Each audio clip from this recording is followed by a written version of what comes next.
कल्पतरुभ्यश्च कृपा सिन्धुभ्येव च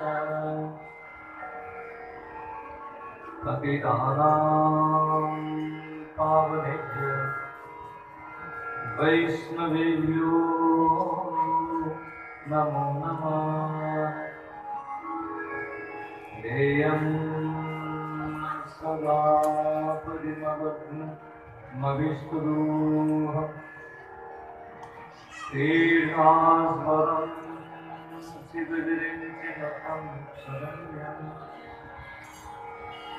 नृत्याभेहं प्रातपावनभक्तिपूतं वन्दे महापुरुषते चरणारविन्दम् त्यक्त्वा सुदुष्टजशुरेस्मितराजलक्ष्मीं दैवेश्वर्यवचसा यदगादगम्यं मायामृगन्धैकयुक्षितमन्यधा वन्दे महापुरुषते चरणारविन्दम्। अस्ति स्वस्तरुणिकराग्रविगलत्कल्पप्रसूनावृतं वस्तु प्रस्तुतवेणुनादलहरी निर्वाणव्याकुलं स्रस्तोस्रस्तनिबद्धलीलस गोपीसहस्रावृतम् हस्तो न्यस्तनतापवर्गमखिलो दानं किशोराकृति कृष्णत्वदीयपदपङ्कजपञ्जरान्तम् तद्वैव मे विशतु मनसा प्राणप्रयाणसमये कण्ठावरधरविभूस्मरणं कुतस्ते वंशी विभूषितकरनवनीरिदाः पीताम्बरगरुणबिम्बफलोदर्शनात् पूर्णेन्दुसुन्दरमुखारविन्दनेत्रा कृष्णात् परं किमपि तत्त्वमहं न जाने। मुखं करोति वाचालं पङ्गुं लङ्घयति गिरिं यत्कृपातमहं वन्दे परमानन्दमाधवम्।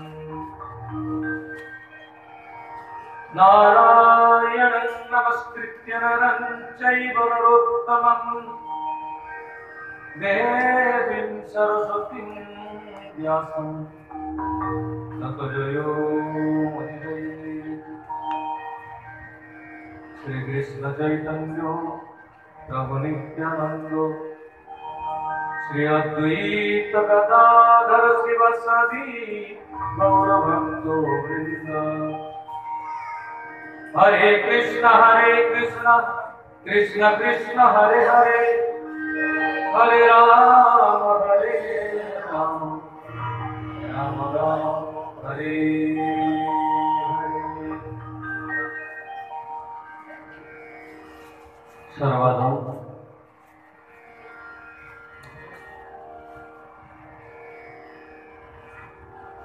अस्मदीय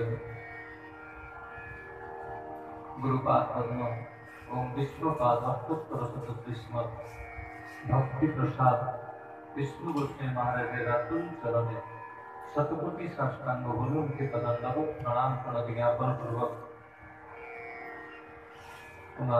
कृपा आशीर्वाद प्रार्थना करी उन्हें अहम प्रति कृपा दृष्टि वर्षण करूँ।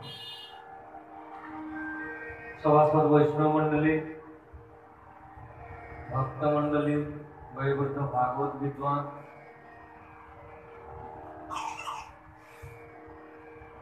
भक्तिमती मातृमंडली सकलार चरणे যথাযোগ্য দণ্ডবাদ জ্ঞাপন পূর্বক আপনাদের কৃপা আশীর্বাদ প্রার্থনা করছি। আপনারা এখন প্রতি কৃপা দৃষ্টি বর্ষণ করুন।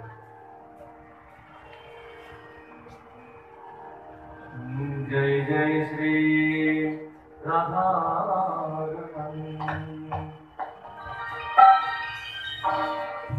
जय जय नगर किशोर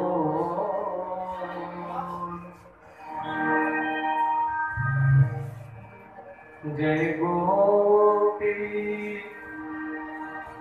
चित चोर प्रभु जय जय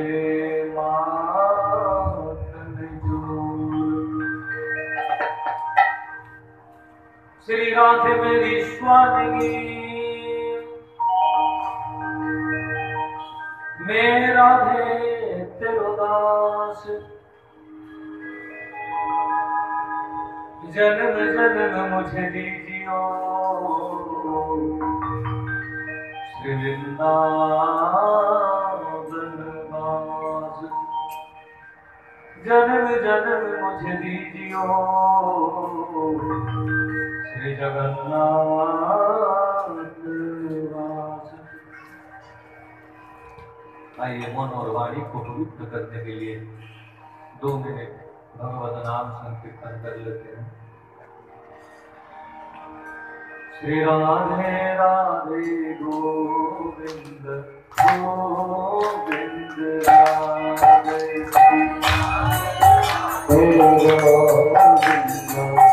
गोविंद श्री राधे राधे गोविंद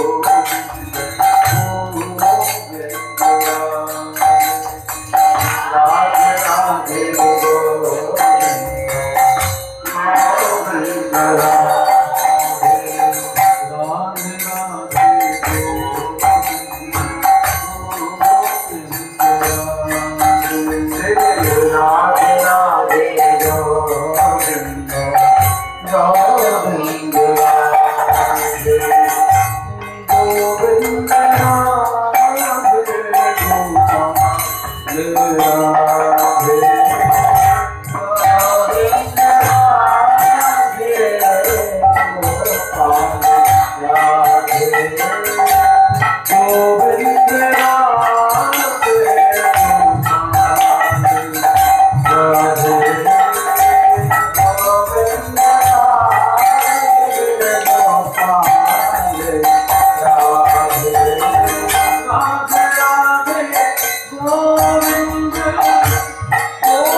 पवित्र नैमिषारण्य भूमि परम वितराग संत शिरोमणि श्री सूत गोस्वामी पाद व्यास मंचासी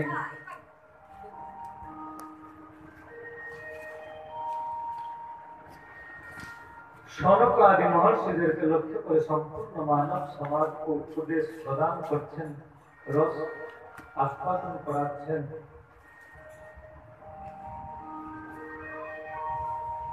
कल আমরা भागवत कथा महत्व संक्षिप्त भावे श्री सूत गोस्वामी श्रीमुखीके श्रवण करेছিলাম। कथा श्रवण करे ऋषिदेरके खूब आनंद प्राप्त हलो, किन्तु सज्जनों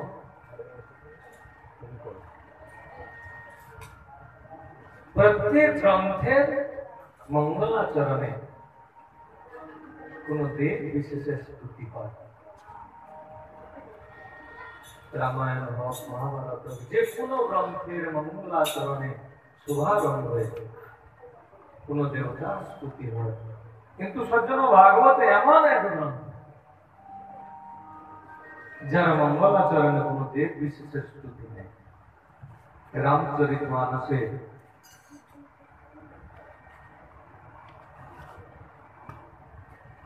तुलसीदास महाराज स्तुति एत करेছেন, भवानी शंकर वंदे श्रद्धा विश्वास रूपिणो उद्यम विना नतस्यन्ति सिद्धा स्वंतमेश्वरम। शंकर भगवानेर वंदना, माता पार्वतीर वंदना, गणेशेर वंदना, कार्तिकेर वंदना, तादेर बाहनेर वंदना, अयोध्यार वंदना सकले। किन्तु भागवत एमन एक ग्रंथ जार मंगलाचरणे कोनो देवतार कोनो स्तुति नेই। आसुन मा मुनि वेदव्यास आज भागवत कथार प्रथम दिवस प्रारम्भ होते चलছে। गतकाल भागवत कथा महात्म्य আমরা শ্রবণ করেছিলাম। सप्ताहवाचिक कथा आज प्रथम दिवस प्रारम्भ হচ্ছে। আর महामुनि वेदव्यास আর वंदना করছেন। सर्वप्रथम আসুন আমরা শ্রবণ করি।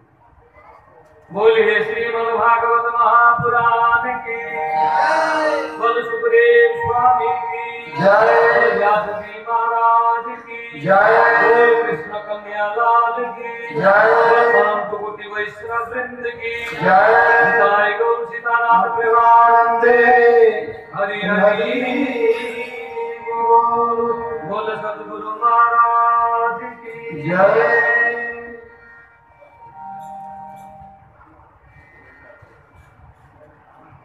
वेदव्यास महाराज भागवतेर प्रथम स्कंद प्रथम अध्याय प्रथम श्लोक यनमादस्य तन्मयाभितरतश्चार्थेषु विद्यस्वराट् तेने ब्रह्मविराजयाति कवये मुह्यन्ति चक्षुरयो तेजोवारिवृदं यथा विनिमयो यत्प्रतिसर्गनिशा धाम्ना स्वेन सदा निरस्तकुहकं सत्यं परं धीमहि।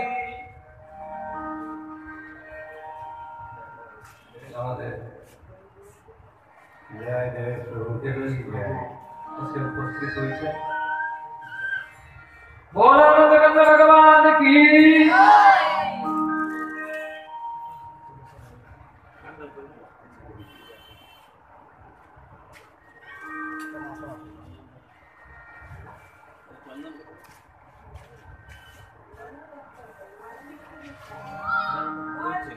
जन्म आदिस्य तन्मयादिकरतश्चार्थेषु विद्यस्वराट्। जार करुणाय ये समग्र विश्व जन्म आदिस्य माने सृष्टि स्थिति लय হয়ে যাচ্ছে, যার কারণে सृष्टि स्थिति और लय হচ্ছে।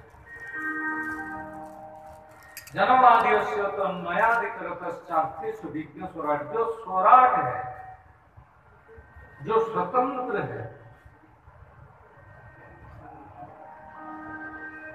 तेने वही राजते स्वराट,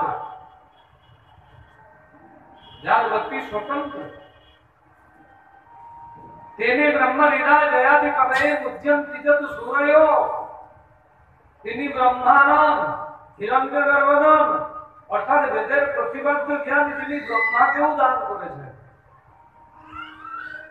এইসা বেদার্থ জ্ঞান এ তো সুরয় অপিমুচ্যন্তি, বড় বড় ঋষি লোক মুজ্যমান হয়ে যান।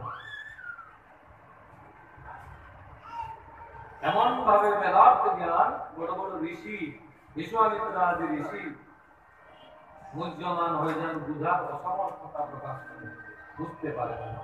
তেনে ব্রহ্ম হৃদা জাতি কবি মুক্তি যত সুরয়, তেজো বারি মৃদাম যথা বিনিময় যত্র ত্রিসর্গ নিশা, কখনো কখনো সূর্যের কিরণে জলের স্থলের উপরে জলের ভ্রম হয়, আর জলের উপরে স্থলের ভ্রম হয়। পাকা রাস্তায় দেখবেন রথ পড়েছে, দূর থেকে দেখা যাবে যেমন একটু জল ঢেলে দিয়েছে।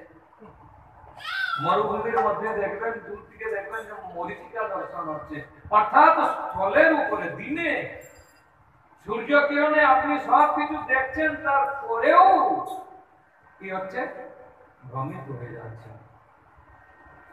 ঠিক সেই রকম তেজবারি মৃদাম যথা বিনিময় যত্র ত্রিসর্গ নিশা,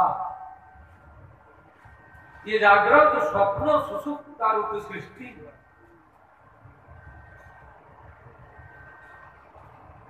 ये जागृत स्वप्न सुसुप्ता रूप सृष्टि सत्य नয়, কিন্তু যে অধিষ্ঠান সত্তা বলে সত্যবৎ প্রতীত হয়। ধাম্না স্নেহ সদা নিরস্ত পুরুকান সত্যম পরম দীর্ঘই, সেই মহান সত্যকে আমি প্রণাম করি। বয়ং সর্বধ্যায়ম, সেই সত্য স্বরূপকে আমরা প্রণাম করি, সেই সত্য স্বরূপকে আমরা ধ্যান করি। কিন্তু ঋষি একজন জিজ্ঞেস করলেন, মহারাজ আপনি চতুর্শ্লোকী ভাগবতের মহত্ব ব্যাখ্যা করছেন, ভগবানের মুখনিসৃত বাণীকে মহতি ব্যাখ্যা করে, মহান গ্রন্থ করে, ভাগবত রূপী গ্রন্থ রচনা করে সমর্পণ ভাবে সম্পূর্ণ মানব সমাজকে আপনি দান করে যাচ্ছেন। তোমাদের বিশেষের স্তুতি করলেন না যে আগে পরমহংস সংগীতা হবে? বলে কার স্তুতি করব, কোন দেবতার স্তুতি করব? রামের যদি স্তুতি করি লোক বলবে রাম তারক গ্রন্থ, কৃষ্ণের যদি স্তুতি করি লোক বলবে কৃষ্ণের তারক গ্রন্থ। কৃষ্ণ ভক্ত অধ্যয়ন করবে না, রাম ভক্ত অধ্যয়ন করবে না, তাদের মধ্যে বিবাদ শুরু। আর এক দেবতার বন্দনা করলে আর এক দেবতা বলবে আমার দুটো স্তুতি হয়ে যায়। আর এইরকম দেবতাদের স্তুতি করতে করতে আমার মনে হচ্ছে ঋষিও যে কাজটা আমি করতে যাচ্ছি সেই কাজটা না অধুরা থাকে না। বন্দনা করতে করতে যদি বন্দনা একটু লম্বা হয়ে গেল তাহলে কি হবে, মূল কাজ যেটা আমি করতে যাচ্ছি সেই কাজটা অধুরা থেকে না যায়। এজন্য ঋষিও আমি সত্যকে বন্দনা করে ইয়ে বলে দিচ্ছি যে কোন দেবতার আমি বন্দনা ছেড়ে যাই। যত যত দেবী দেবতা আছেন তার উপরে প্রতিষ্ঠিত, সত্যের উপরে প্রতিষ্ঠিত। বিনা সত্যতে কোন দেবতা প্রতিষ্ঠিত হতে পারে না। সত্যই রাম, সত্যই কৃষ্ণ, আর সাক্ষাৎ সত্য হচ্ছেন শঙ্কর ভগবান। আর যত যত দেবী দেবতা প্রতিষ্ঠিত আছেন সত্যের উপরে, এই জন্য আমি সত্যকে বন্দনা করে এ জানাতে চাইছি আমি কোন দেবতার স্তুতি ছেড়ে যাইনি। আর সত্যই হচ্ছে ধর্ম। ধর্ম না দূসর সত্য সমানা, আগম নিগম পুরাণ বখানা। সত্য হচ্ছে ধর্ম। ধর্মনাদু সরস্বতী সমান। এক ঋষি দাঁড় হয়ে বললেন, মহারাজ আপনি সত্যকে ধর্মরূপে প্রতিষ্ঠিত করে দিলেন। ভাগবতের তো অনেক প্রকার ব্যাখ্যা আছে, ব্যাকরণ সূত্রে 108 প্রকারের ব্যাখ্যা আছে, অনেক টিকাকারগণ অনেক প্রকার টিকা করেছেন, কিন্তু সত্যই ধর্মরূপে প্রতিষ্ঠিত হয়েছে। সত্যকে বাদ দিলে ধর্ম থাকে না। আমরা 5 বার মন্দির দর্শন করছি, ভগবানের পুজো করছি, 7 বার গোবিন্দের ভোগ লাগাচ্ছি, 3 বার গোবিন্দের আরতি করছি, সব ঠিক আছে, কিন্তু নিজের জীবনে সত্যকে যখন আভূষণ বানাই, আমার সব কিছু কাজ বৃথা হয়ে যাবে। নিজের জীবনে সত্যকে আভূষণ বানাবেন, তবে গিয়ে আপনার সব কাজ পরিপূর্ণ হবে। সত্যকে ধর্ম থাকে। তো বললেন, মহারাজ সত্যকে আপনি ধর্ম করে দিয়েছেন, তো পরম ধর্ম কি? তো বেদব্যাসজি 2 নম্বর শ্লোকে বলছেন, ধর্মো বজ্জিত কৈতবত্র পরম নির্মৎসরানাম সতম বেদ্যম বাস্তব অত্র বস্তু শিবদম তাপত্রেণ মূলনম। শ্রীমদ্ ভাগবতে মহামুনি কৃতে কিংবা পরৈরীশ্বর সদ্यो হৃদ্যব অবরুদ্ধতে প্রকৃতিঃ শুশ্রূষুবিস্তৎক্ষণাৎ। ধর্ম প্রজ্জিত, প্রজ্জিত শব্দের প্রকৃষ্ট রূপে যেটাকে বাদ দেওয়া হয়েছে, ঝিক্ষণে অর্থাৎ প্রকৃষ্ট রূপে যেটাকে বাদ দেওয়া হয়েছে ধর্ম কি না? কৈতব। কৈতব অর্থাৎ কপটতা। যে ধর্মতে কপটতা নেই, ধর্ম প্রজ্জিত কৈতবত্র পরম অত্র নির্মৎসরাণাম সতম।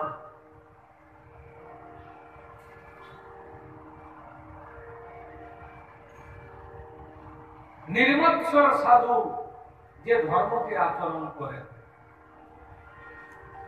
যে সাধুদের মধ্যে মৎসরতা ভাব নেই, তারা যে ধর্মকে আচরণ করেন, ধর্ম প্রজ্জিত কৈতবত্র পরম নির্মৎসরাণাম সতম বেদ্যম বাস্তবম অত্র বস্তু শিবদম তাপত্রেণ মূলদম। বেদ যাকে বাস্তব বস্তু রূপে স্বীকৃতি দিয়েছে, শিবদম অর্থাৎ মঙ্গলময়, যে বস্তুর কথা, যে ধর্মের কথা আলোচনা মাত্রেই কি হয়? মঙ্গল হয়। ধর্ম প্রজ্জিত কৈতবত্র পরম নির্মৎসরাণাম সতম বেদ্যম বাস্তব অত্র বস্তু শিবদম। আর তাপত্রয় উন্মূলনম, যে ধর্মের আচরণ করলে ত্রিতা উন্মূলনম মানে তা গোড়া সহিত তুলে চলে যায়।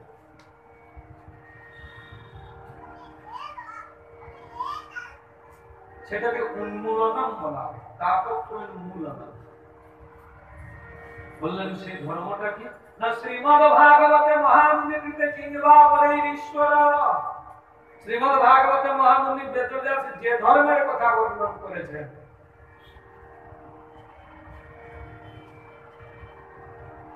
বলে সেটা শ্রবণ করলে কি হবে? বলে শ্রবণ করেননি, তার আগে কি হচ্ছে আগে শুনে নিন। বলে কি না শুনেছেন ভাগবত কথা হবে 4টা থেকে শুরু হয়ে যাবে, মনের মধ্যে ভাবনা আসছে জলদি কাজ করবো, গুছিয়ে তারপর তো যাবো না, কাজটা তো গুছাই দিতে হবে, তারপরে তো 4টার সময় আমি শান্তিতে বসতে পারবো।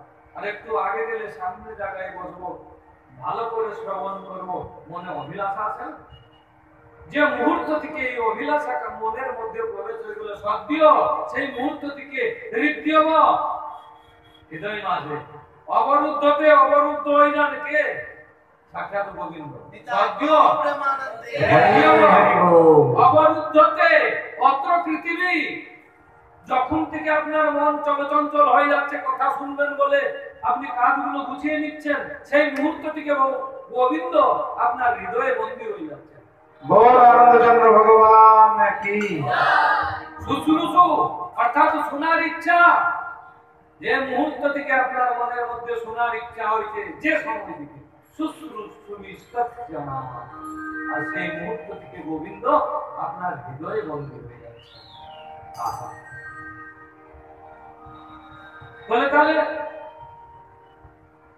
সেই পরম ধর্ম কি বলে, সে হচ্ছে কেবল কৃষ্ণ কথা।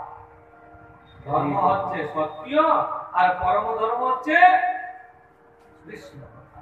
বল আনন্দচন্দ্র ভগবান কি জয়। আর পরম ধর্ম হচ্ছে ভাগবত কথা।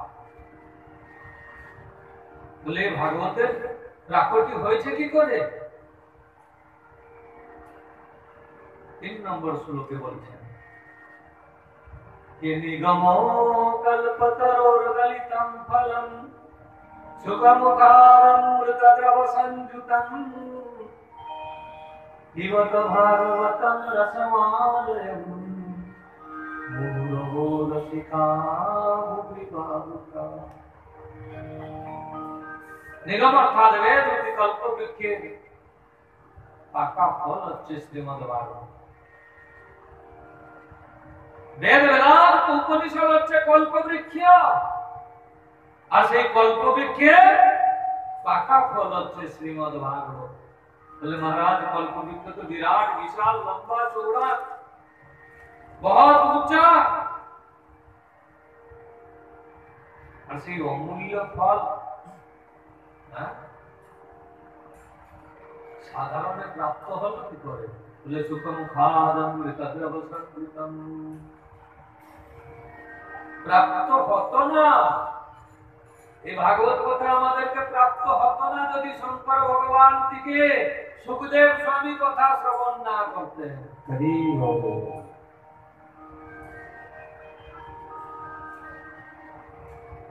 শঙ্কর ভগবানের শ্রীমুখ থেকে যদি সুখদেব স্বামী ভাগবত কথা শ্রবণ না করতেন, তাহলে আমাদেরকে হয়তো প্রাপ্ত হতো না। এই জন্য আমটা খুব ভালো, বাজারে দাম খুব ভালো আছে, কিন্তু সুখ পক্ষে মুখ লাগিয়ে দিয়েছি, একটু হয়ে গেছে বলে সহজতাই পাওয়া যায়। আর মধুরাতি মধু রয়েছে, সারা আম গাছের যত ফল আছে সব টক হতে পারে, কিন্তু সুখ পক্ষে যেটা মুখ লাগিয়েছে না, সেটা কোনোদিন টক হতে পারে না।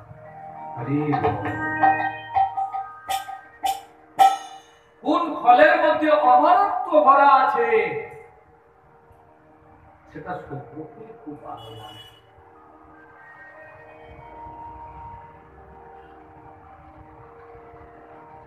কোন ফলে অমরত্ব ভরা আছে, এই জন্য সুখমুখাদমৃতদ্রব সংযুতম।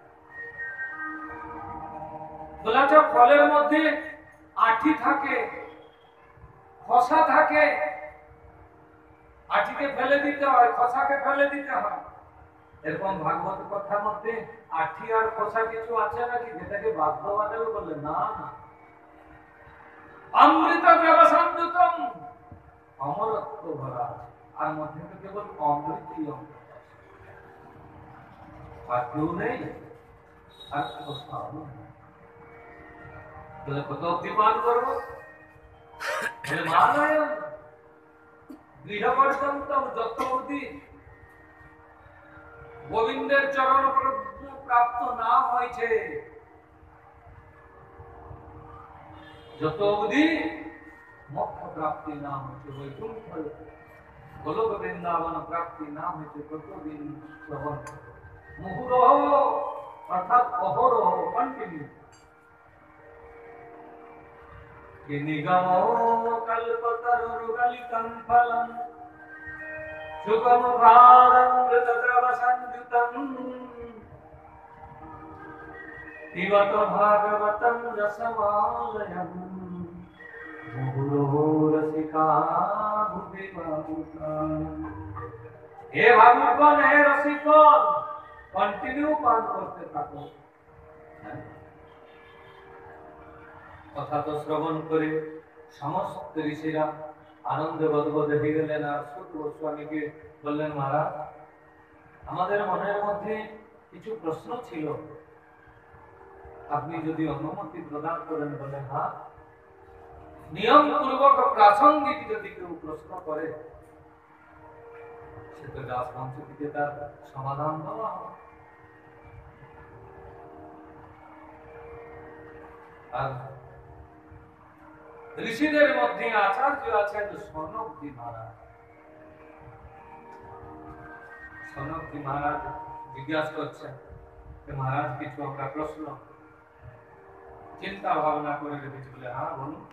আর সব জন্য এই 6টা প্রশ্ন হচ্ছে ভাগবতের মূল 6টা প্রশ্ন। এই 6টা প্রশ্ন ভাগবতের মূল 6টা প্রশ্ন। এখান থেকে কথা শুরু হবে 7 দিন পর্যন্ত।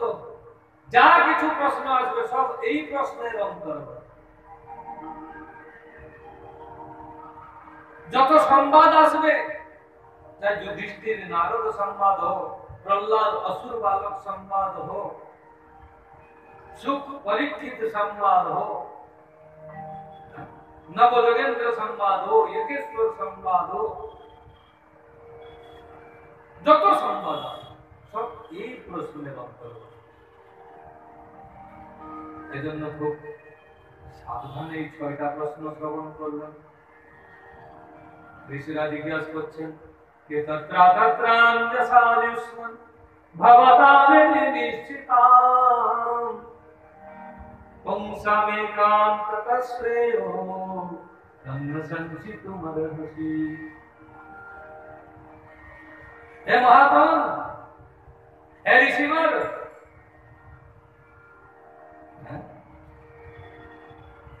মানুষের পরম কল্যাণ মার্গের ধর্মটা কি?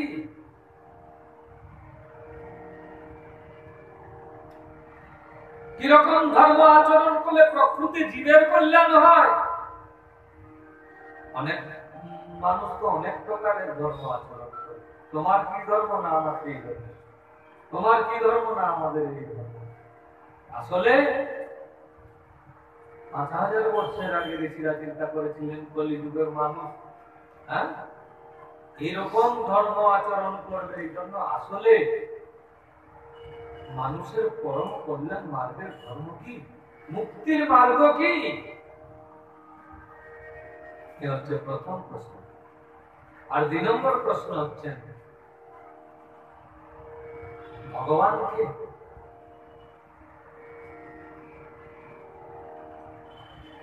কে বলে এখন তো পঞ্চায়েত পিছা ভগবান, আমাদের এই ভগবান, আমাদের ওই ভগবান। সাউথে এক জায়গায় প্রোগ্রাম করতে গিয়েছিলাম, একটা সুন্দর মিউজিক বাজছিল। হ্যাঁ, উড়িষ্যাও ছিল। উড়িষ্যাতে তো ভগবান সারথী ছিলেন নাকি? সংসার পথ এ দেহ রথ, রথে বসিছন্তি সারথী নাথ। কে বসে আছে? সারথী বসে আছে। জগন্নাথ মহাপ্রভুকে দর্শন করতে গেলে সারথী ভগবান গেছে জগন্নাথের দর্শন করতে, নিজকে ভগবান তো ডিক্লার করেছে। বলে, শোনো শোনো শোনো পান্ডালোক, সব শোনো। 2015-তে, বেশি দিন নয়, 2015 শোনো। আরে চরম জগন্নাথের প্রসাদী মালা দেওয়া হচ্ছে সারথীকে। সারথী দেব কি জয় হোক, সারথী দেব 2 কোটি কাটির ভক্ত। আরে পুলিশ প্রশাসন, মন্ত্রী তন্ত্রী, মুখ্যমন্ত্রী সব ইতস্তত হয়ে যাচ্ছে। কে এসেছেন? সারথী এসেছেন। আর জগন্নাথ মন্দিরে প্রবেশ করছেন, জগন্নাথের বড় পণ্ডা যে প্রসাদী মালা, জগন্নাথের মালা এনে সারথীর গলায় দেবে। আরে বলে, গলায় কে দেবে? আমার চরণে দাও। তুলসী বলেন যে দুটা মাস গেল না ভিতরে ঢুকলো।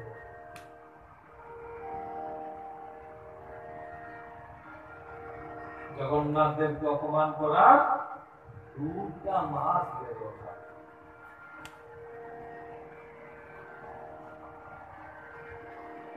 আর সেখানে কি বাজনা বাজছিল? আরেক জায়গায় দিয়েছিল রঘুপতি রাঘব রাজা রাম পতিত পাবন আসারাম।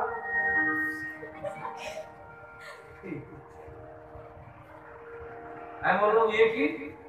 বলে আগে তুলসীদাস মহারাজ ভুল লিখেছিলেন সীতারাম, রঘুপতি রাঘব রাজারাম পতিত পাবন সীতারাম, এটা একটু ভুল ছিল, এজন্য আমরা তাকে সংশোধন করেছি, রঘুপতি রাঘব রাজারাম পতিত পাবন আসারাম। গৌরাঙ্গচন্দ্র ভগবান কি। এই জন্য জানতেন, আগের ঋষি মুনি ঋষিরা জানতেন যে কলিযুগ যখন আসবে না প্রতি পঞ্চায়েতের পিছিয়ে একজন ভগবান বেরিয়ে পড়বে। এই জন্য প্রশ্ন করেছিলেন ভগবান কে। 2 নম্বর প্রশ্ন। আর মাননীয় 3 নম্বর প্রশ্ন হচ্ছে কেউ তো সাধারণ ত্রয়োত সারম সমুদ্রত্য মনসয়া গৃহীণো সদদারা জেনাত্মা সম্প্রসিদ্ধি। শাস্ত্রের সার কথা কি? কত শাস্ত্র আছে,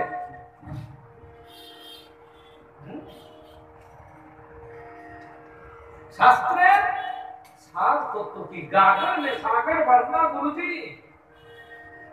তো সাগরের জলকে যদি একটা গাগর মানে কলসির মধ্যে দিয়ে দেয় তাহলে বগল করে নিয়ে যাওয়া যায়, তাই না? এই জন্য মানুষদের টাইম থাকবে না। তারা জানতেন কলিযুগে মানুষের কাছে টাইম থাকে না। কেন না? নিদ্রয়া প্রিয়তে রক্তম ব্যবহারে চবাবয় দিবাচার্থে আয়ারাজম কুটুম্ব ভরণে নবা। দিনে গেল মিঠা কাজে, রাত্রে গেল নিদে, নাভা দিল রাধা কৃষ্ণ চরণ আরবিন্দে। সারাদিন কাজ করতে করতে চলে গেল, 2 পয়সা রোজগার করবেন, সংসার প্রতিপোষণ করবেন, আর সারাদিন খেতে খেতে এসে সন্ধ্যার সময় দেখবেন ছেলে মেয়ে স্ত্রী কেমন কি আছে, মুখ দর্শন করেই শুয়ে যাবেন, আবার সকালে কাজ কাজ কাজ কাজ, তাই না? ভজন কখন করবেন? শাস্ত্র অধ্যয়ন কখন করবেন? শাস্ত্রের মর্ম কখন বুঝবেন? আর ভজন কখন শুনবেন? মশারি টাকাতে টাকাতে রাত ফুরিয়ে গেল, ঘুমাবেন কখন? শাস্ত্রের মর্ম যখন জানবেন তখন তো তারপরে না ভজন শুরু হবে। স্বতত্ত্বে পরতত্ত্বে চ সাধ্য সাধন তত্ত্বয় বিরোধী বিষয়ের শৈব তত্ত্ব ভ্রমণ চতুর্বিধ। সর্বপ্রথম স্বতত্ত্ব আমি কে, এই বস্তুটা আপনি সিদ্ধান্ত বের করতে পারবেন না বিনা শাস্ত্র না পড়লে। স্বতত্ত্ব। পরতত্ত্ব ভগবান কে, কে বলবে শিব ঠাকুর ভগবান, কে বলবে কালী, কে বলবে দুর্গা, কে বলবে লোকনাথ বাবা ভগবান। আসলে ভগবান কে একই যন্ত্র থাকে না। না মহাত্মা গান্ধীর মতো বলে দেবেন ঈশ্বর আল্লাহ তেরে নাম সত্য সম্মতি দেব, গুলিয়ে ফেললেন বেগুন বন্ধ।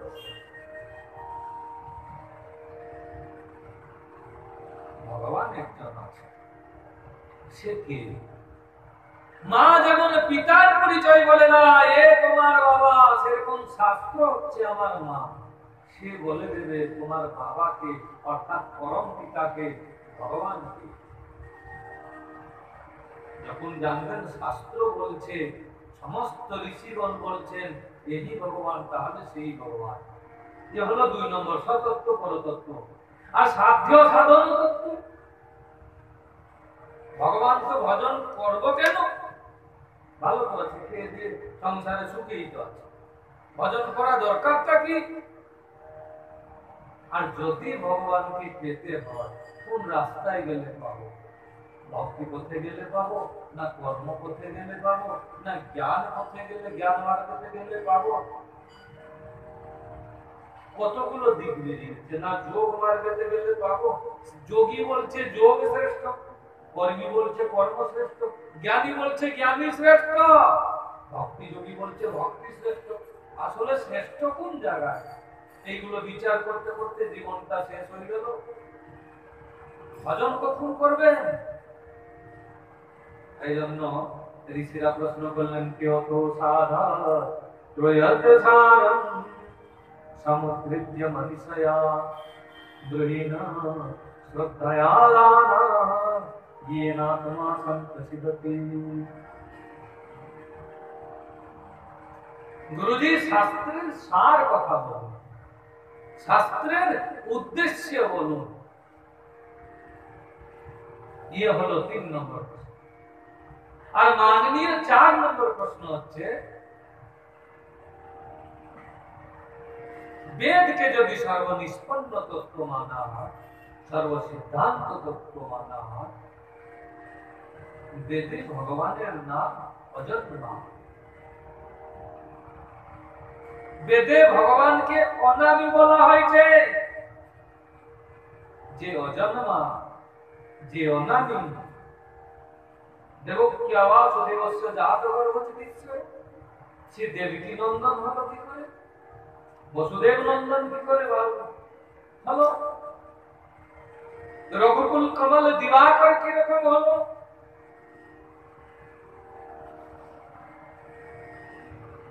একটু সমাধান করে দিন।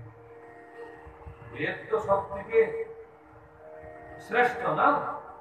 বেদে যদি ভগবানকে অনামি বলা হয়েছে, তাহলে গোপাল সহস্র নাম কেন? মনের মধ্যে একটু শঙ্কা আসছে, শঙ্কাকে সমাধান করে দিন। আর 5 নম্বর প্রশ্ন হচ্ছে, আপনি হয়তো বলবেন ভগবান জন্ম গ্রহণ করেন না, অবতার ধারণ করেন, তো ভগবানের অবতার কত? ভগবানের অবতার কত? আর 6 নম্বর প্রশ্ন, আমাদের একটা নিজি প্রশ্ন মাননীয়, বললেন কি, না ব্রুহি যোগে সরে কৃষ্ণে ব্রহ্মণ্য ধর্মবর্মণে স্বাম কাসাম অধুনোপেতে ধর্মকং শরণমুদতা। ভগবান শ্রীকৃষ্ণ যখন স্বধাম প্রত্যাবর্তন করলেন, ধর্ম তার শরণে গেলেন। ধর্ম কোথায় থাকে? বড় সুন্দর প্রশ্ন করলেন সুত গোস্বামীকে। সুত গোস্বামী গদগদ হয়ে গেলেন, বললেন, ঋষিও, তোমাদের প্রশ্নের উত্তর দেওয়ার আগে আমি একটু আমার গুরুদেবকে বন্দন করে নিই। আমার গুরুদেব কোন সাধারণ সুখপক্ষী নন। আমার গুরুদেব কোন সাধারণ সুখপক্ষী নন। রাধা গোবিন্দের গোলক বৃন্দাবনে গোবিন্দের সমাচার রাধারানীর কাছে যাবে, আর রাধারানীর পূর্ণ সন্দেশ গোবিন্দের কাছে যাবে। কে বহন করে নিয়ে যাবে? এই সুখপক্ষী নিয়ে যাবে। একদিন রাধারানী সুখদেবকে বললেন, সুখদেব, মঠকে চলো। বললেন, কেন? না, মঠটি আমরা লীলা করব, তুমি ভাগবত কথা প্রচার করবে। সুখদেব স্বামীকে একবার না করে দিয়েছিলেন, বললেন, এই বিষ্ণু মায়া আমাকে গ্রাস করে নেবে। বললেন, না না, আমার আশীর্বাদ, এই বিষ্ণু মায়া তোমাকে গ্রাস করে নেবে। রাধারানীর কথায়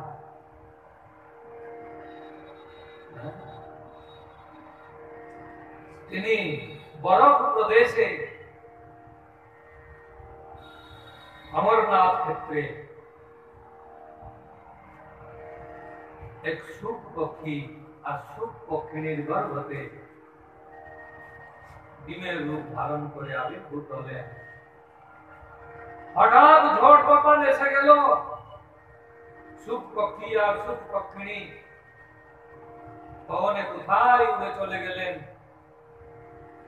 ছোট্ট যে পাখির বাসাটা ভেঙে নিচে পড়ে গেল, আর সেই বরফের উপরে ডিমটা উপরে ফেটে তার উপরে সেইভাবে পড়ে থাকলো হাজার বছর বেঁধে হয়ে।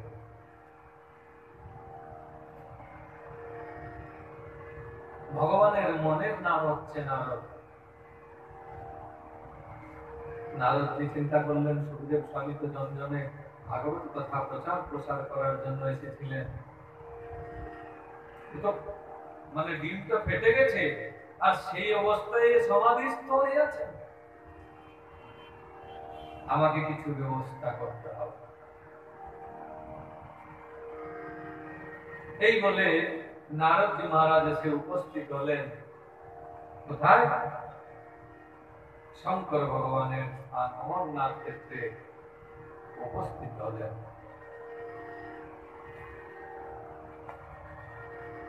দেখলেন শঙ্কর ভগবান গুফাতে তপস্যা করছেন, মাতা পার্বতী আশ্রমে আছেন।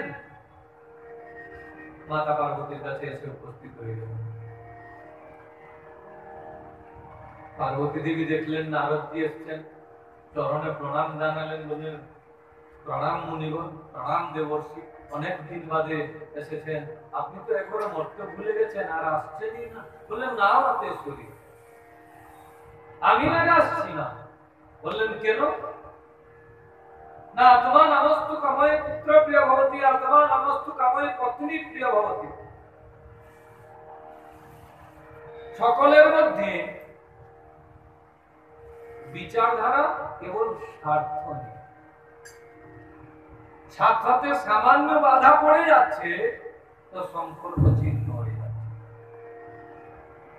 চাই পতি পত্নী বলুন, চাই পিতা পুত্র বলুন, ভাই ভাই বলুন, সামান্য একটি স্বার্থের বাধা পড়ে যেতেই ভাই ভাইকে মানতেই চায় না।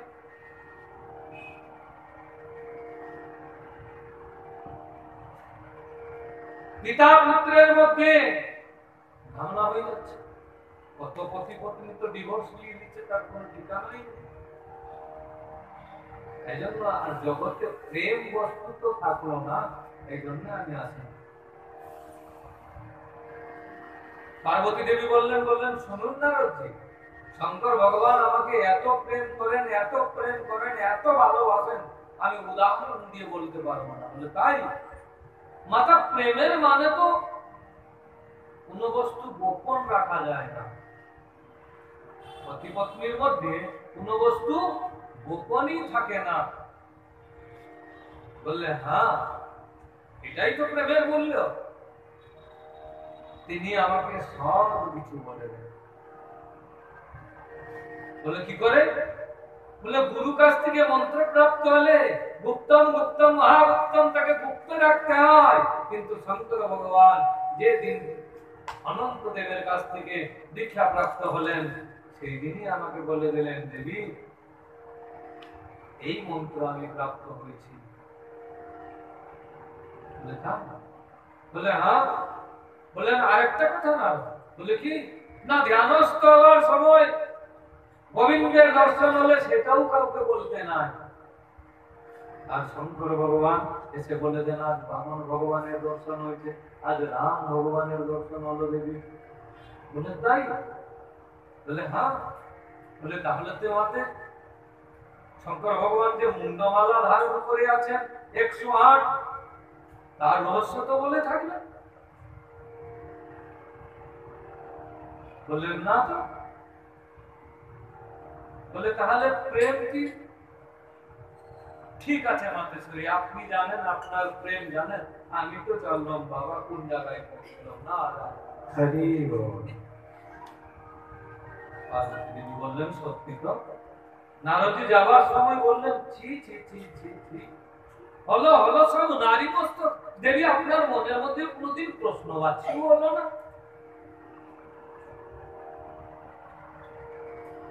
যে অতগুলো 108টা নারী মস্তক বলদেশে ধারণ করে বাবাজি ঘুরছে, এগুলো কার মূল্য? একবার মনের মধ্যে প্রশ্ন হলো না? আপনি জানেন, আপনার প্রেম জানেন, আমি কি চললেন? নারায়ণ নারায়ণ নারায়ণ বলে নারদজি চলে গেল। দেবী তো রুষ্ট হয়ে গেলেন, বলে সত্যি তো, পতি পত্নীর মধ্যে প্রেম ভাব থাকলে কোনো বস্তু গোপন থাকবে কেন?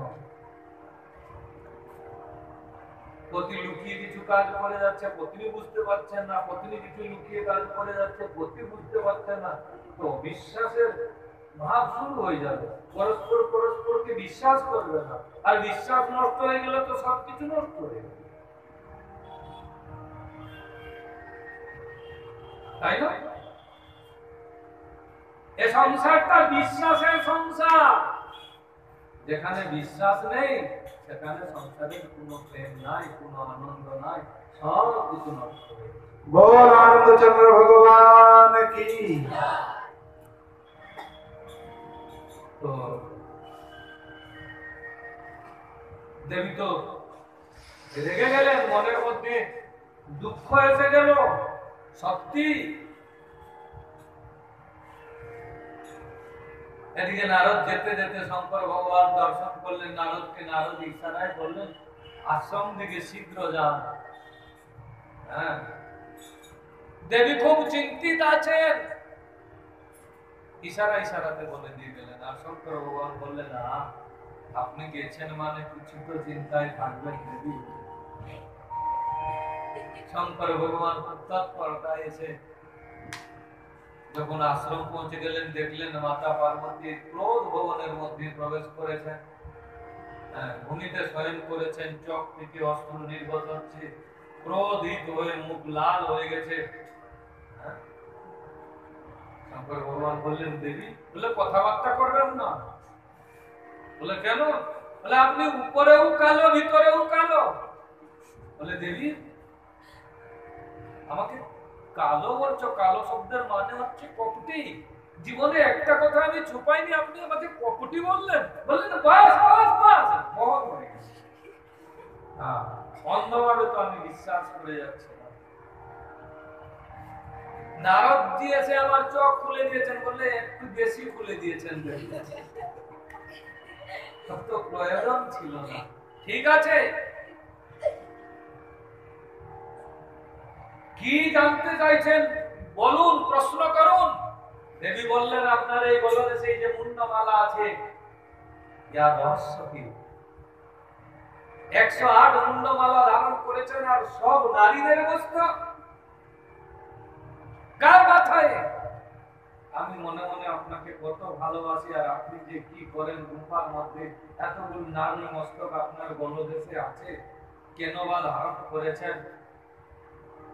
বলে দেবী এ সংসারের মধ্যে কেউ যদি তার পত্নীকে সব থেকে বেশি ভালোবাসে, আর সেই লোকটা হচ্ছে আমি।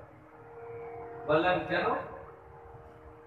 বলে এই যতগুলো মস্তক দেখছো না, সব তোমারই মস্তক। বলে তাই? বলে হ্যাঁ। বলে তোমার অনেক রূপ আছে, আর অনেক রূপ আমাকে পাওয়ার জন্য অদ্যাবধি 108 বার তোমার জন্ম হয়েছে, আর তোমার মৃত্যু হয়ে গেছে। বলে কেন? বলে আমার মৃত্যু হয় না, আমি অমর কথা আস্বাদন করে নিয়েছি। আমি অমর কথা আস্বাদন করে নিয়েছি, এই জন্য আমার মৃত্যু হয় না, আমি মৃত্যুঞ্জয় হয়ে গেছি। আর তোমাকে কতবার বলেছি, আমি যার ভজন করি তুমি তার ভজন করো, তুমি শুনো না, তুমি আমার ভজন করো।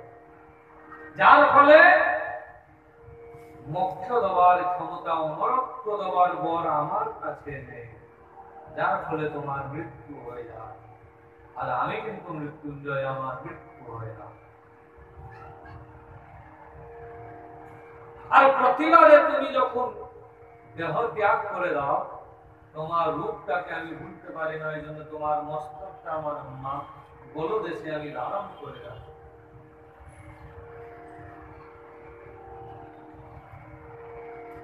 এই জন্য 108টা নারী মস্তক আমার গলদেশে আছে, কেননা সব কিছু তোমার।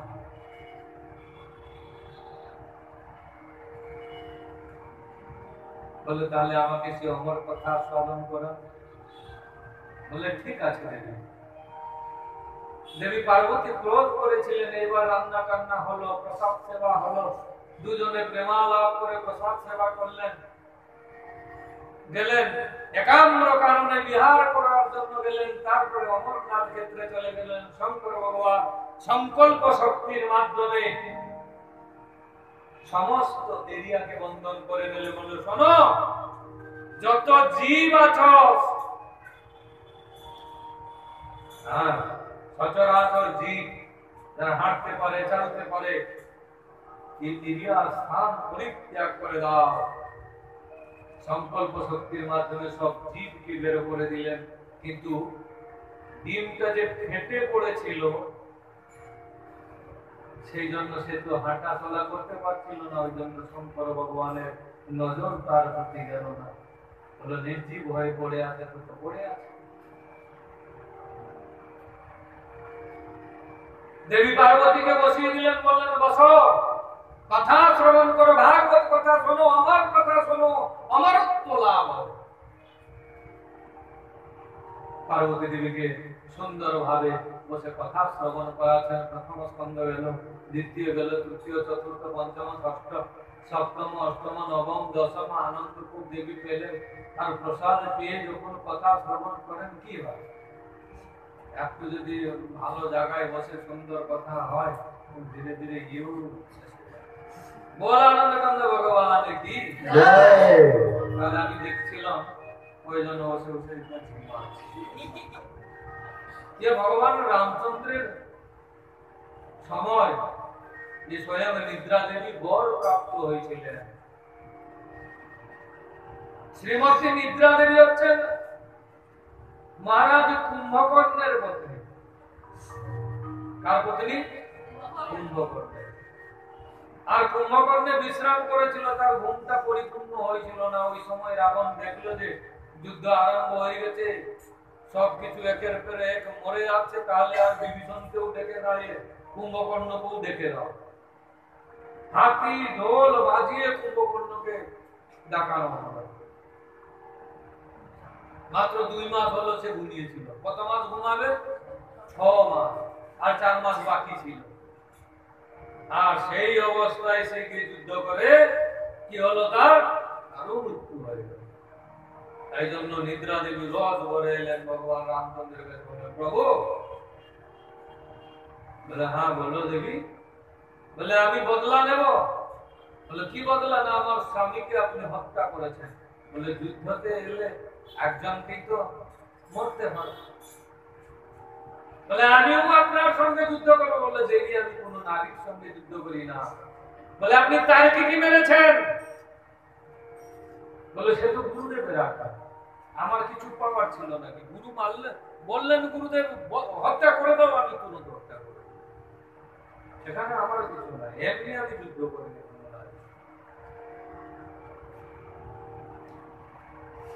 যুদ্ধ যখন করবো না, বদলা কেমন করে নেব? বলুন প্রভু, বলুন একটা কথা, সহজতায় বৈকুণ্ঠ কাকে প্রাপ্ত হয়? অতি সহজতায় বৈকুণ্ঠ কাকে প্রাপ্তি হয়? বলে যে আমার কথা শোনে, ভাগবত কথা শোনে, সহজতায় বৈকুণ্ঠ লাভ হয়। বলে যেখানে আপনার কথা হবে সেই চত্বরে আমি ঘুরে বেড়াবো। যে সামান্য অলসতার সহিত শ্রবণ করবে, যে সামান্য অন্যমনস্ক হয়ে শ্রবণ করবে, এখানে তাকিয়ে আছে, মনটা কিন্তু ওই দিকে আছে।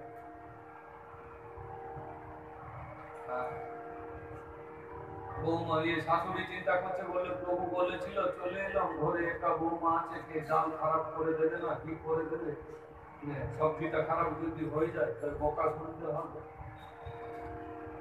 নাহলে চিন্তা করছে আমার কাছে এরকম পড়ে আছে, চাবিটা আনতে ভুলে গেলাম, ওই বইনা রাখি খুলে বাপের বাড়ি না পাঠিয়ে দেয়। শরীর এখানে বসে আছে, মন কিন্তু ওই দিকে ঘুরে বেড়াচ্ছে। এ হচ্ছে মায়ার প্রভাব।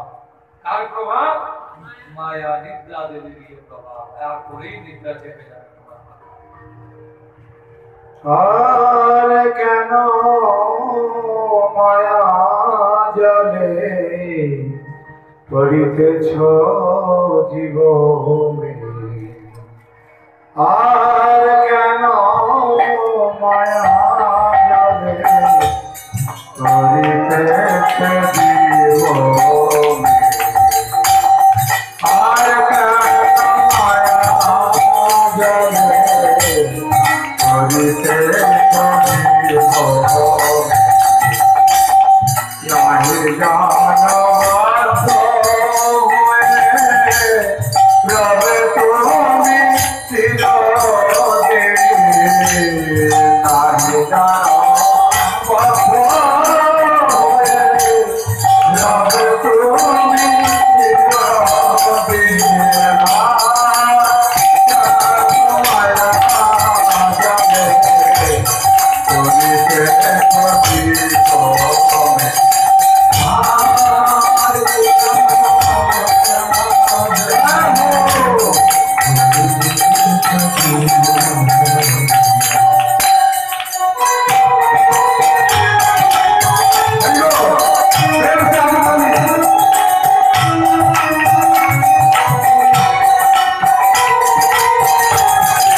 তো বললেন অতি সহজতায় বৈকুণ্ঠকে প্রাপ্তি হয়। বললেন যে আমার কথা শোনে, বলে যেখানে আপনার কথা হবে আমি সেই চত্বরে বলে বেড়াবো। যে সামান্য অন্য মানুষ করে শ্রবণ করবে তার মাথা উপরে আসীন হয়ে যাবে। বিচরা বক্তা কথা বলতে থাকবেন আর শ্রোতা ঘুমাতে হবে। বলে শুনলে তো বৈকুণ্ঠ যাবে, তার আগে থেকে যদি এখানে ডিস্টার্ব করে দেওয়া হয় তাহলে শুনতে পারবেন, বৈকুণ্ঠে যাবে না। আর দেখবেন প্রভু একদিন গোদামে তালা লাগাচ্ছে, বলে তার মানে বলে বৈকুণ্ঠ যখন ফাঁকা পড়ে যাবে কোনো ভক্ত যাবে না, কি করবেন? আর গোবিন্দ হেসে বললেন আজ থেকে আমিও একটা নিয়ম লাগিয়ে দিচ্ছি। বলে কি? না মৃদঙ্গ তাল বলিতম কর্তব্যম কীর্তনতঃ জয় শব্দম নমঃ শব্দম শঙ্খম শব্দম চকারে। মাঝে মাঝে মৃদঙ্গ দিয়ে কীর্তন করিয়ে দেব, মৃদঙ্গ তাল ললিতম।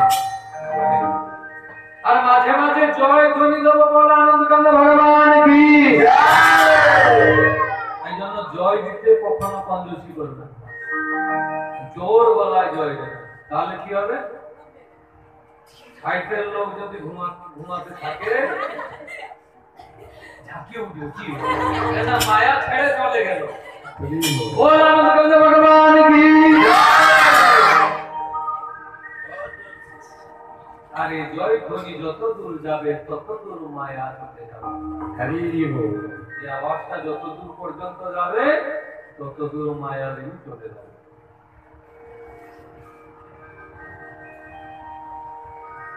তো পার্বতী দেবী কথা শ্রবণ করতে করতে সামান্য একটু অন্যমনস্ক হওয়ার কারণে কি হলো? ওনাকেও নিদ্রা আছে। তত অবধি এই যে ডিমটা ফেটে পড়েছিল, ব্রহ্ম শব্দ শ্রবণ করতে করতে সে ধীরে ধীরে ডিমের আকৃতি সে নিয়ে নিল, তার ভিতরে উষ্ণতা প্রাপ্ত হলো, তার ভিতর থেকে জীব প্রকটিত হয়ে গেল। জ্ঞান শক্তির মাধ্যমে সে বুঝতে সমর্থ হয়ে গেল যে দেবী এখন বিশ্রামে চলে গেছেন। আর হুঙ্কার যদি না দিই তাহলে শঙ্কর ভগবান কথা যে চোখ বন্ধ করে ভাগবত নেত্রে কথা বলে যাচ্ছেন, এই ভাগবত কথা ব্রেক হয়ে যাবে। আর ভাগবত কথা শঙ্কর ভগবানের মুখ থেকে যদি নির্গত না হবে জন্মান্ত প্রচার করা যাবে না। তাই জন্য সুখদেব স্বামী কি করলেন? হুঙ্কার দিতে লাগলেন। আর শঙ্কর ভগবান কথা বলে যাচ্ছেন, কথা বলে যাচ্ছেন। একাদশ স্কন্ধ জ্ঞানের কথা শেষ হয়ে গেল, দ্বাদশ স্কন্ধ কথা বিশ্রাম হয়ে গেল। শঙ্কর ভগবান নেত্র উন্মিলন করলেন, দেখলেন দেবী শুনেছেন। আরে দেবী, এত সুন্দর কথা বলছিলাম, আপনি বিশ্রাম করে গেছিলেন বলে আমি তো দশম স্কন্ধ পর্যন্ত শ্রবণ করেছি। বলে তাহলে হুঙ্কার দিচ্ছিল কে? সকল জীবকে তো আমি সংকল্প শক্তির মাধ্যমে বের করে দিয়েছিলাম। কে সে দুষ্টরী?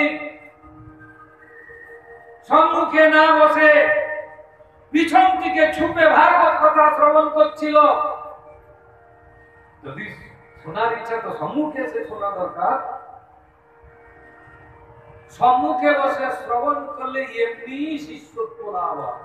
ভগবান কি সম্মুখে বসে যদি কথা শ্রবণ করেছেন তাহলে এমনিও কি লাভ হয়? শিষ্যত্ব লাভ হয়, তো দোষ হয় না। কিন্তু পিছনে বসে শ্রবণ করলে সেই বস্তুটা হয় না, সেখানে দোষ হয় না। এই জন্য পিছনে বসে শ্রবণ করেছে, এই জন্য সে দোষযুক্ত। প্রকট হও, শঙ্কর ভগবান বলেছেন যখন সে এসে প্রকট হয়ে গেল, তুমি দোষ করেছো। ত্রিশূল তুললেন, কিন্তু তো সে সম্পূর্ণ ভাগবত কথা শ্রবণ করে নিয়েছে, অমর কথা পান করেছে, মৃত্যু তো হবে না। ত্রিশূলকে আজ্ঞা দিলেন, যাও, তাকে তুমি ছাড়বে না। আর সুখদেব স্বামী পাখির স্বরূপে উড়ে উড়ে যাচ্ছেন, পিছনে ত্রিশূল যাচ্ছে। বেদব্যাস মহারাজ তপস্যা করছেন, মাতা বিপিকা তপস্যা করছেন। ভাগবত রচনা হয়ে গেছে। ভাগবতের অধিকারী কে? যে কামকে জয় করেছে, যে ক্রোধকে জয় করেছে, সেই না ভাগবতের অধিকারী হবে? বেদব্যাস দেখলেন আমার শিষ্যদের মধ্যে যত সব আছেন, বৈশাখ পায়ন থেকে আরম্ভ করে বিশ্বামিত্র পর্যন্ত যত শিষ্য আছেন, পূর্ব মীমাংসা উত্তর মীমাংসা পর্যন্ত, এরা কিন্তু কেউ ভাগবতের অধিকারী না। এই জন্য বিবাহ করে দীপিকা দেবীকে নিয়ে তপস্যায় রত, যে ভগবানের করুণায় ভাগবতকে তো প্রকট করলাম, ভাগবত কথা প্রচার প্রসার করবে। এই সময় দীপিকা দেবী সূর্যার্ঘ প্রদান করে জল পান করছেন, সূক্ষ্ম রূপ ধারণ করে সুখদেব স্বামী দীপিকা দেবীর গর্ভে প্রবেশ করে গেলেন। দৌড় করে শঙ্কর ভগবান যখন এলেন,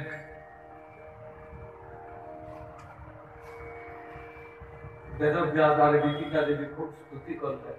কি কর্পূর গৌরম করুণাবতারম সংসার সারম ভুজগেন্দ্রধারম সদা বসন্तं হৃদয়ারবিন্দে সদামি সহিतं নমামি ভগবং ভবানি সহিतं নমামি ভগবং ভবানি সহিतं तुमेव माता च पिता तुमेव तुमेव बन्धु च तथा तुमेव तुमेव विद्या द्रविणं त्वमेव तुमेव सर्वं शंकर भगवान नाम आशुतोष। आशु अर्थात शीघ्रं तोषयति इति आशुतोष, যে শীঘ্র সন্তুষ্ট হয়ে যান। শঙ্কর ভগবান সন্তুষ্ট হয়ে গেলেন, দেবী পার্বতীও সন্তুষ্ট হয়ে গেলেন।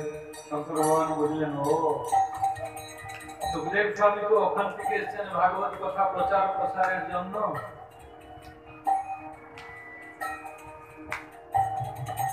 খুব সন্তুষ্ট হয়ে তিনি বেরিয়ে গেলেন।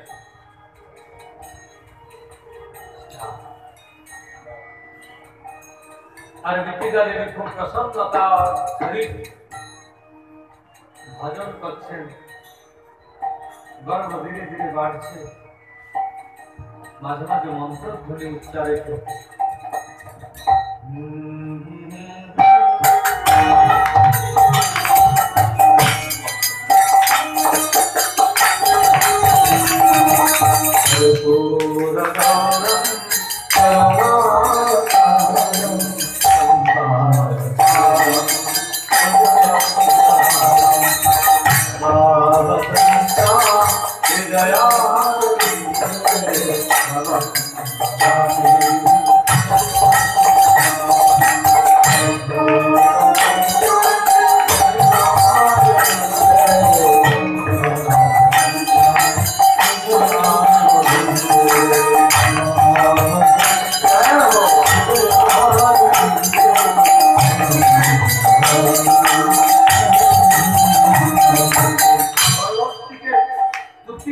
উচ্চারণ হচ্ছে গর্ভস্থ শিশু, তখন প্রণবের ধ্বনি